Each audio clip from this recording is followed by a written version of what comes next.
When you go to a doctor, you expect to get the best care and receive the right diagnosis. Unfortunately, that isn't always the case. Medical errors can lead to everything from denial of insurance coverage to even death. So how do you know if you're getting the right care? Well, the new book, The Empowered Patient, is a roadmap to getting the best treatment, finding the right doctor, and fighting back when you think you're not being cared for properly. Joining us now is the author, Elizabeth Cohen, who is also CNN's Senior Medical Correspondent. Elizabeth, thank you for joining us. Oh, thank you. So right off the bat in the book, you talk about how you had to become an empowered patient with the birth of your third daughter. Tell us a little bit about that. That's right. She was born full-term, happy baby, but when she was 2 days old, she had seizures. And she went to the neonatal intensive care unit, and she had to have spinal taps, which is what happens when a child has seizures. Right. But the doctor said, all right, we've done a few of them. She's fine. We don't need to do any more. But then when I went to go visit her in the NICU, they had just given her another one, despite the fact that the doctor had said no more. Right. And they were about to give her yet another one. Oh. And I really had to fight and get a nurse to help me to convince them not to do it. It was 6 in the morning, the doctor wasn't there. You were hysterical. Yeah, absolutely. I was completely hysterical. So actually, I wasn't as empowered as I would be now. This was, Right. many years ago. I actually was hysterical crying.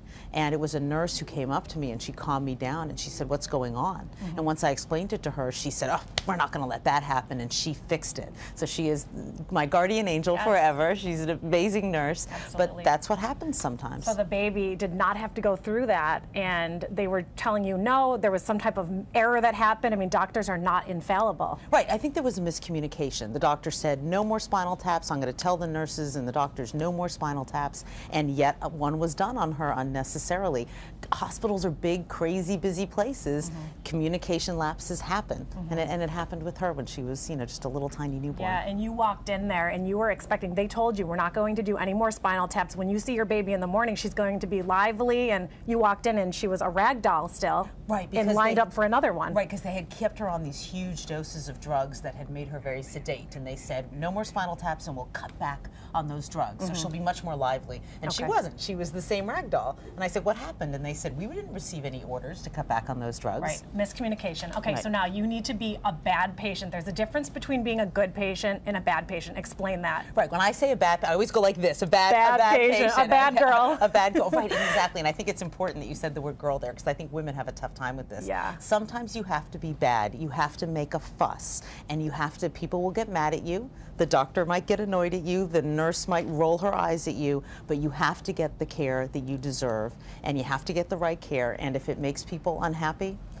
so be it. I mean, you need to do what you need to do. And you do it as politely as possible, but sometimes you do have to be bad, and I think a lot of us have a hard time with that. We want to be liked. Right, we do want to be liked. And you talk about at work, people will come up to you and they'll kind of spill their guts to you about their health concerns and health problems. Why are people afraid to be honest with their doctors? Well, I think part of it, in the book I tell the story of people coming up to me in the hallways at work telling me, what should I do? Should I, should my mother get this kind of chemotherapy or that kind of chemotherapy? I'm not a medical doctor, so why are they asking me? I think one of the reasons they're asking me is, one, sometimes they're too intimidated to ask their doctor question after question. And I think the other reason is that we don't have enough time with our doctors.